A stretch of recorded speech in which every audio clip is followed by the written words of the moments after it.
Hello সবাইকে। আজকে রবিবার। আজকে আমরা ঘুরতে বেরিয়েছি মেলা, হস্তশিল্প মেলা, যেটা শুরু হয়েছে অ্যাক্সিস মলের ঠিক অপোজিটে নিউ টাউন এরিয়ায়।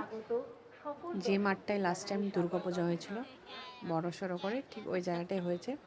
প্রচুর ভিড় ছিল, যেহেতু আজকে রবিবার, উইকেন্ড সবারই, তো প্রচুর ভিড় ছিল। বাস পা রাখার জায়গা ছিল না। তা আমরা কোনো রকমভাবে তাড়াতাড়ি সবটা তাও কভার করিনি, জাস্ট এক সাইডটা ঘুরে চলে এসেছি।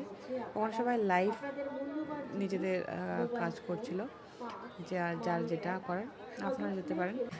মনে হয় ডিসেম্বরের সেকেন্ড উইক অবধি মেলাটা চলবে অ্যাক্সিস মলের ঠিক অপোজিটে, সেন্ট্রাল মলের সামনের মাঠটায়। আশা করি আপনাদের ভালো লাগবে। আমরাও কোনো রকম ঘুরে চলে এসেছি। ভীষণ লোক ছিল, তো আমার একটু সাফোকেশন হচ্ছিলো, তো এই জন্য আমরা বেশিক্ষণ থাকিনি। আমরা বাইরে বেরিয়ে বেশ রাস্তার পাশে বসে ভুট্টা খেয়ে, চা খেয়ে, ঘটি গরম খেয়ে আমরা চলে এসেছি। আমাদের সন্ধ্যাবেলাটা আমরা এনজয় করে নিয়েছি কোনো রকমভাবে। আপনারাও যাবেন, দেখে আসুন। হস্তশিল্প মেলা অনেক কিছু জিনিস আছে, খুব সুন্দর সুন্দর জিনিস আছে, বলার মতো না। কিন্তু আমরা কিচ্ছু নিইনি, কিচ্ছুটা নিইনি। একটা জিনিস নিয়েছি, সেটা দেখাবো যদি ভিডিওটা পাই। আমার কাছে ভিডিওটা নেই, যদি পাই তাহলে দেখাবো। Thank you, bye by.